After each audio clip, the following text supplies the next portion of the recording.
Hello, this is Teacher Yoles and welcome to another lesson about the 21st century new literacies, and one of these is eco-literacy.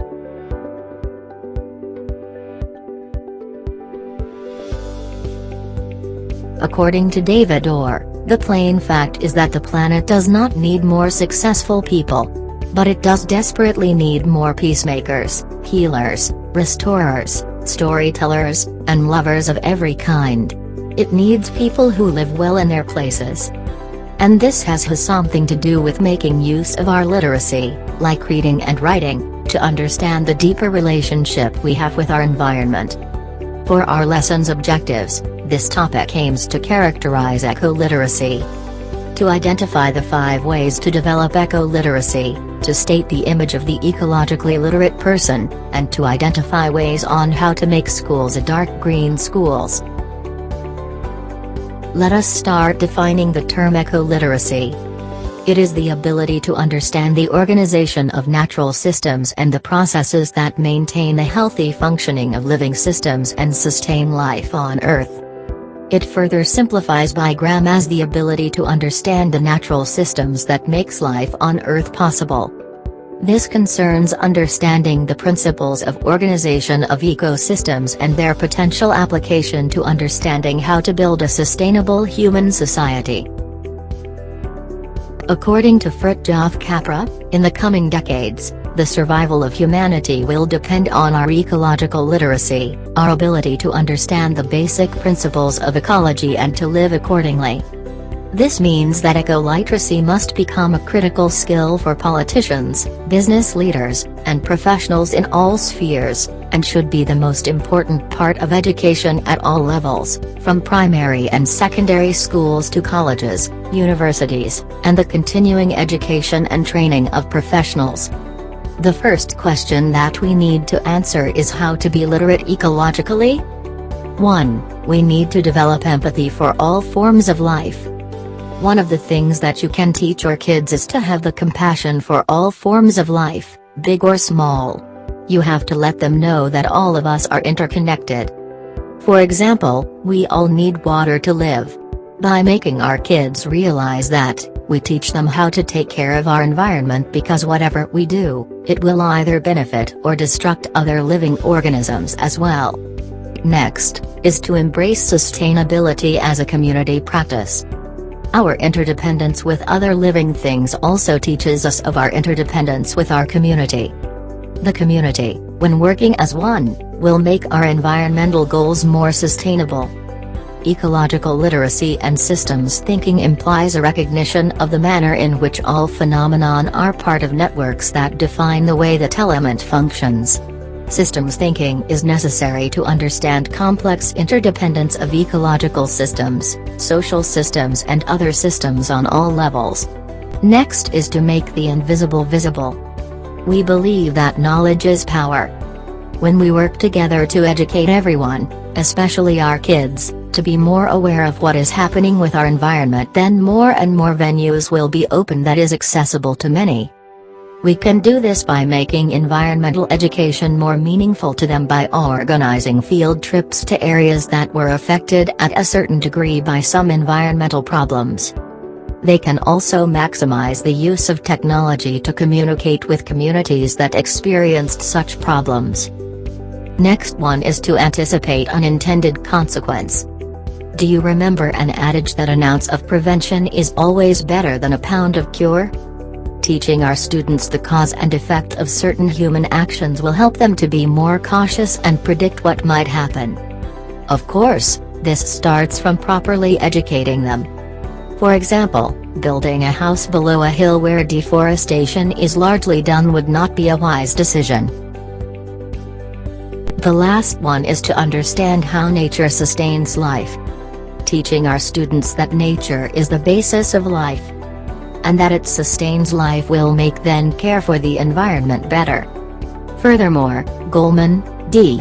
et al., 2013, said that for our kids to be eco-literate they need to learn from nature that all living organisms are connected, to be more aware that each level in the system supports another to live, and together should fulfill the needs of the generation. Dr. Tom Buick, 2002, from the Department of Lifelong Learning, Lakehead University, also presented an image of an ecologically literate person. According to him, that person should be an inquirer, a reflective learner, intelligently self-directed, morally and ecologically responsible person, and self-transcendent. Let's take this one by one. To be an inquirer, one has to be an ecologically literate person who is actively securing the basic skills and knowledge to carry out ecological responsibilities such as protecting the environment by reducing carbon dioxide emission, saying no to burning of plastics, waste recycling and many more. To be a reflective learner, one has to understand the values and limitations of the human knowledge, the power and limitations of the natural world, the role of intuition in real-life pursuits, and the role of self as it is manifested in one's narrative. To be intelligently self-directed, this person should engage in self-appraisal, sets new learning objectives, carries out such plans in a flexible inquiry-oriented manner, at the same time reflects on the whole process. To be morally responsible.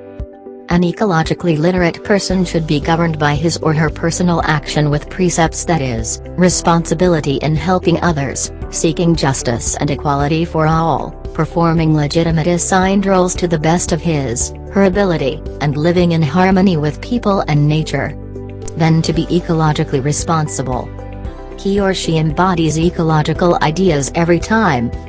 And to be self-transcendent.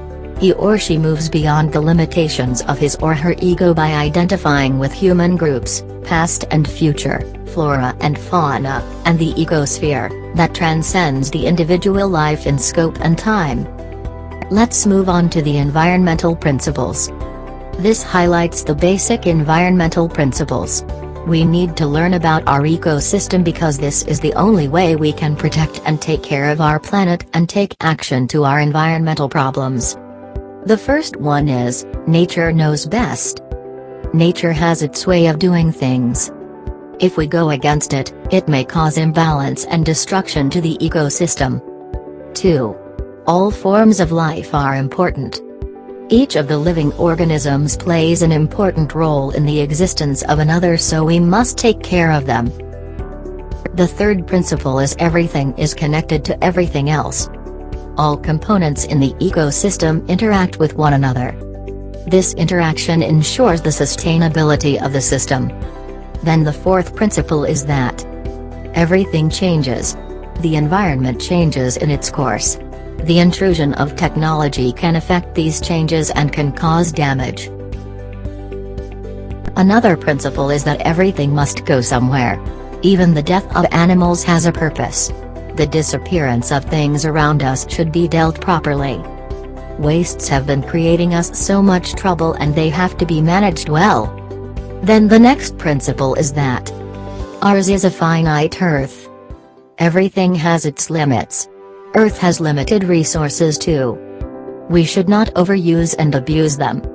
The last principle is, nature is beautiful and we are the stewards of nature. We are the guardians of this earth and we should take care of it the way we take care of our homes and ourselves.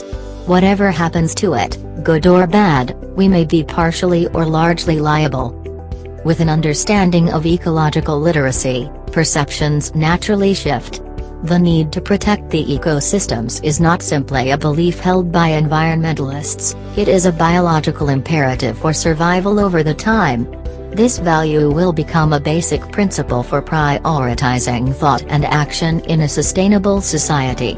In the face of the increasing capacity of industrial systems to destroy habitats and the climate system, the explicit declaration of the principles of ecological literacy, and the resulting awareness of the importance of living within the ecological carrying capacity of the Earth, is increasingly necessary.